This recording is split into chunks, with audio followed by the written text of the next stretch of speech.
No meu último vídeo eu falei um pouquinho sobre os vilões de One Piece, especificamente falando sobre os piores vilões da humanidade de One Piece. Mas como eu falei, galera, alguns vilões de One Piece são realmente ruins, uns que dá uma dor de cabeça só de assistir. Só que alguns vilões acabam fugindo dessa rota de serem vilões ruins e acabam sendo os melhores vilões da série, mano. É sério, é coisa séria. O primeiro deles, galera, você já deve conhecer, né? Provavelmente um dos vilões que na minha concepção deu mais dor de cabeça pro Luffy. É ele mesmo, Crocodilo. Líder de uma organização chamada Baraki Works, eu acho que eu falei certo, é um Shichibukai que tinha um plano meticuloso para poder conseguir conquistar Alabasta. Vou logo dando uma adenda aqui, galera, que pra mim, rapaziada, que vilão incrível. É um dos poucos vilões que a gente olha assim, em vez de ter ódio, a gente gosta dele, cara. É sério, ele é muito bom. Ele manipulava a guerra civil que estava acontecendo ali em Alabasta em busca do lendário Pluton. Seu poder, que acabava tornando ele em areia, parecia e foi bastante grande obstáculo pro nosso querido pirata Kishika, que estava começando a sua jornada. Só que só tem um porém. Não foi uma luta, e não foram duas lutas, foram 3 lutas pro Luffy conseguir sequer vencer o caralho desse vilão muito bom. Antes da gente chegar no final e como ele venceu, vamos primeiro falar da primeira luta. Luffy encontra Crocodile no deserto. Sem entender como lutar contra ele, ele simplesmente não conseguia acertar o vilão. Crocodile, ele usa sua técnica Desert Girassol, espero que eu tenha falado certo, para poder prender o Luffy no chão e também desidratar ele com a sua mão direita. Aqui a gente já começou a ver que não era um vilão qualquer. O Luffy, ele quase vira camiseta de saudade ali mesmo. Então vamos pra segunda luta.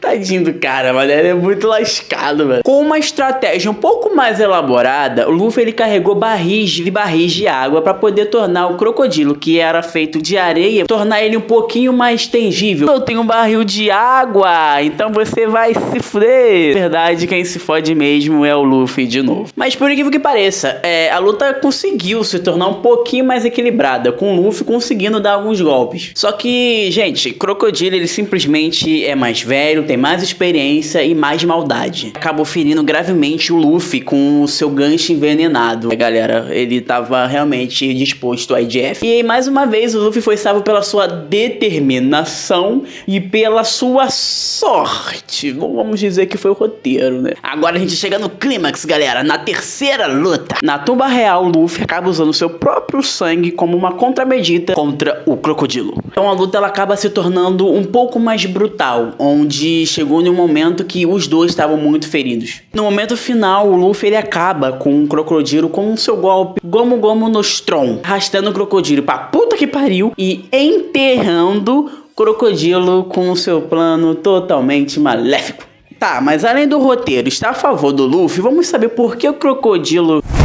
Pra resumir, o Crocodilo simplesmente subestimou o Luffy, o que vilões têm essa mania feia de fazer, achando que ele era só mais um pirata ingênuo, que, ai nossa, o poder da amizade vai salvar tudo. Se bem que salvou. Tá bom, mas se Crocodilo subestimou o Luffy, o próximo vilão na nossa lista achava que ninguém poderia sequer tocar no cara, galera. Você já deve saber quem é o próximo, né? O cara que se autoproclamava o deus de Skypiea. Ele mesmo, o nosso grandioso e chato pra caralho.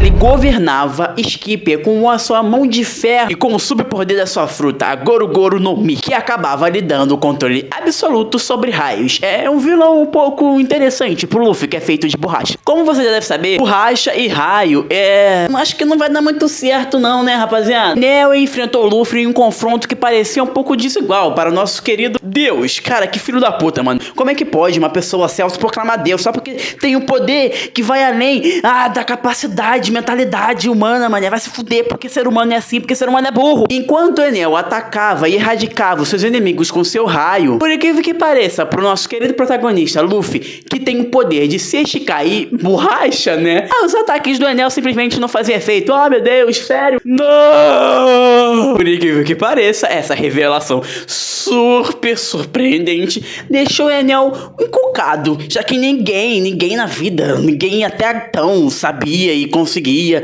simplesmente resistir ao seu grandioso poder. Nossa, quem diria novamente a física nos animes? Oh! No começo, o Luffy até parecia estar em vantagem, só que seria One Piece se o Luffy não tivesse algum tipo de dor de cabeça com algum vilão. Então o Enel, ele vê aquilo ali e fala, mano, tá errado isso aqui, galera. Tá errado, tá errado, tá errado. Eu vou usar o meu super mantra. Só que esse tal mantra dele era só o hack da observação mesmo. Só que o Luffy foi criativo pra caraca aqui, mano. Lutando contra Enel dentro da Arca Maximin, eu acho que eu pronunciei certo, e também se eu pronunciei certo, eu tô nem aí, quem tá falando sou eu. Acabou destruindo um montão de partes críticas da nave. Só que Enel simplesmente usa o raio. Cara, era uma esfera tão grande que simplesmente podia acabar com a Skypiea.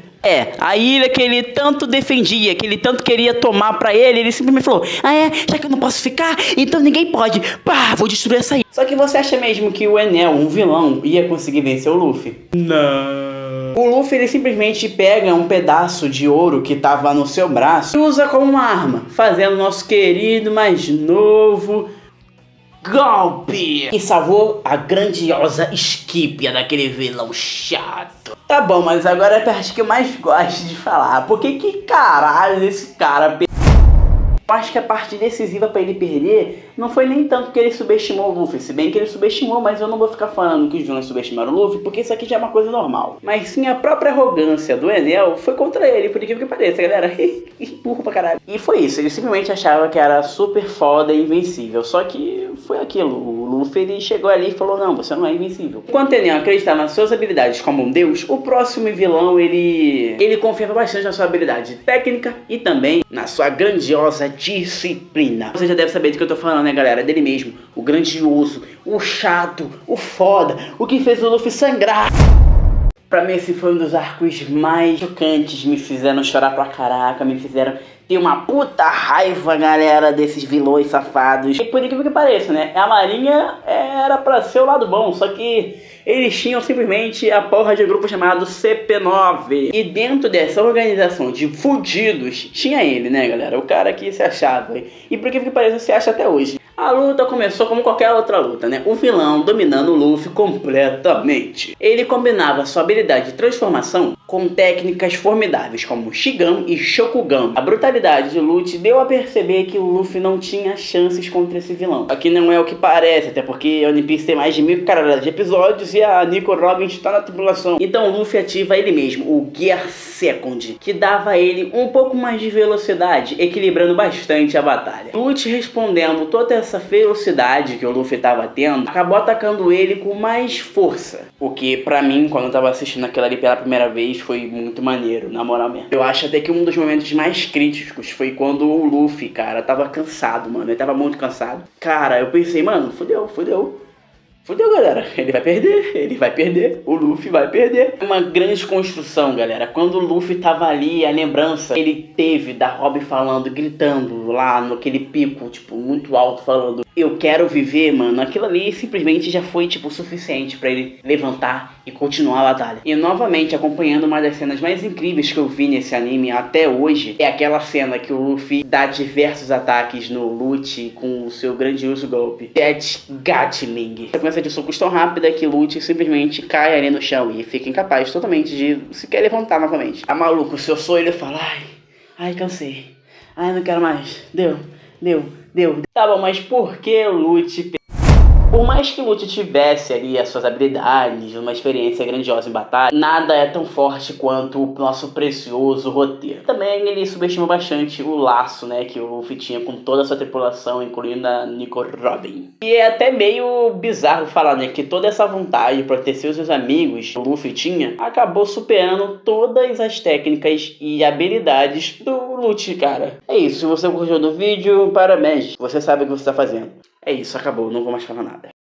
Tá merda, mano, minha coluna tá dando pra cacete, cara. Ficar em pé aqui nesse chroma dói.